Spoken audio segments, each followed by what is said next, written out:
यह एक पौराणिक कथा है। कुबेर तीनों लोकों में सबसे धनी थे।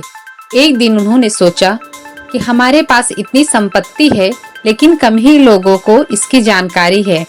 इसीलिए उन्होंने अपनी संपत्ति का प्रदर्शन करने के लिए एक भव्य भोज का आयोजन करने की बात सोची। उसमें तीनों लोकों के सभी देवताओं को आमंत्रित किया गया। भगवान शिव उनके इष्ट देवता थे, इसीलिए उनका आशीर्वाद लेने वह कैलाश पहुँचे और कहा, प्रभु, आज मैं तीनों लोकों में सबसे धनवान हूँ।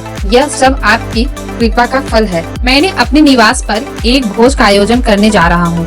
कृपया आप परिवार सहित भोज में पधारने की कृपा करें। भगवान शिव कुबेर के मन का अहंकार ताड़ गए। बोले, वत्स, मैं बूढ़ा हो चला हूँ, कहीं बाहर नहीं जाता। कुबेर गिड़गिड़ाने लगे, भगवान, आपके बगैर तो मेरा सारा आयोजन बेकार चला जाएगा। तब शिव जी ने कहा, एक उपाय है, मैं अपने छोटे बेटे गणपति को तुम्हारे भोज में जाने को कह दूंगा। कुबेर संतुष्ट होकर लौट आए। नियत समय पर कुबेर ने भव्य भोजन का आयोजन किया।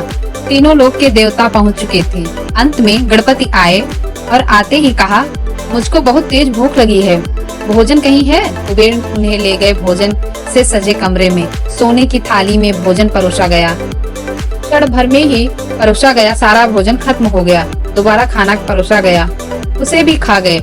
बार बार खाना परोसा जाता और क्षण भर में गणेश उसे चट कर जाते।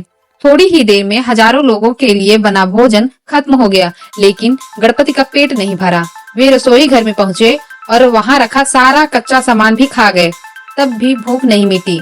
जब सब कुछ खत्म हो गया तो गणपति ने कुबेर से कहा, जब तुम्हारे पास मुझे खिलाने के लिए कुछ था ही नहीं, तो तुमने मुझे न्योता क्यों दिया था? कुबेर का अहंकार चूर चूर हो गया।